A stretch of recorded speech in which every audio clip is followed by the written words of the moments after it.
Mapagpalang araw po sa ating lahat na nandito. Ang araw nga pala na ito ay gusto namin pumunta ng beach. At hindi namin akalain na ang layo pala galing ng parking lot. Kailangan pa palang maglakad ng 45 kung mabilis kang maglakad. At kung mahina naman ay siguro lagpas pa sa 45 minutes. 45 minutes papunta doon at 45 minutes daw pabalik. Kaya samahan nyo kaming maglakbay dito na parang nasa kalagitnaan ng gubat. Pero maganda naman maglakad kahit mainit yung araw, pero ang simoy ng hangin ay malamig.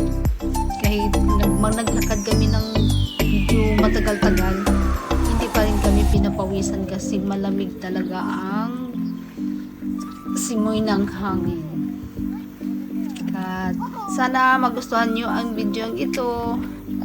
At kung gusto nyo mag-subscribe sa channel ko, pindutin nyo lang ang bell button sa baba para malalaman nyo kung may bago akong upload na video. Salamat! At yeah, enjoy watching!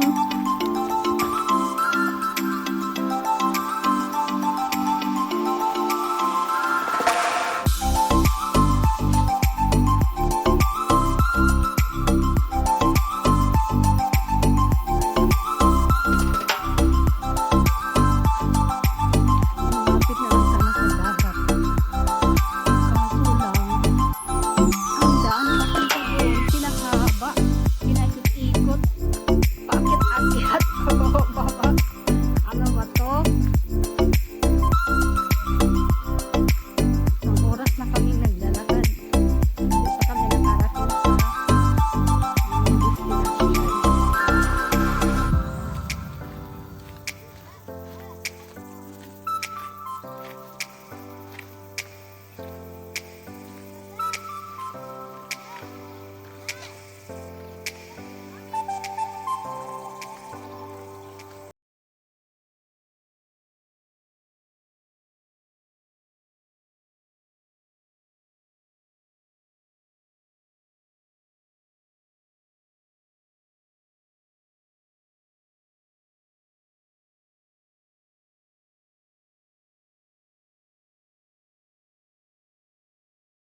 Pagkatapos namin maglakad na mga isang oras ata kasi mabagal lang naman kami maglakad.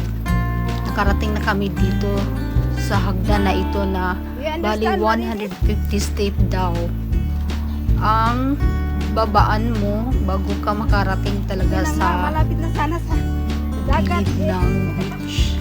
May pahagdan-hagdan pa sila. Kaya kung mahina ang tuhod mo,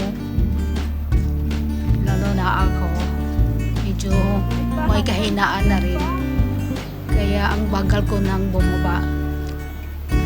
Kasi napapagod na sa kalalakad, mantakin mo may ganito pa pala bago ka makarating sa dagat talaga. Makarating na rin. Kaya laban tuhod. Ang lugar na ito na pupuntahan namin ay isa sa mga known na tourist spots dito sa New Zealand.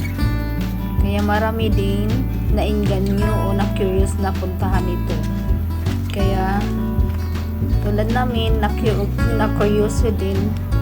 Kaya nandito kami at hindi naman akalain na maglakad ka pala ng napakalayo bago mo marating ang beach na ito.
That's so long.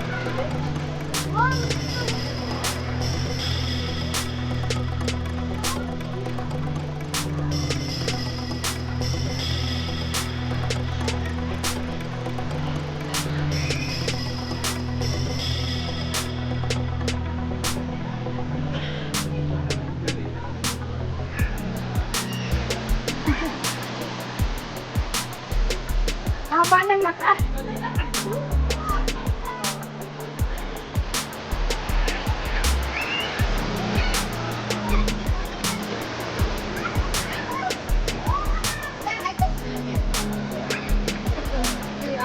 Wala nang highway.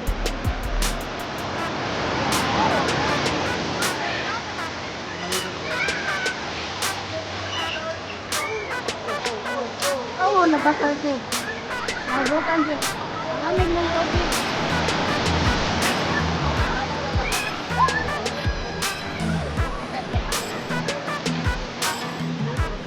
Huwag na ang tubig.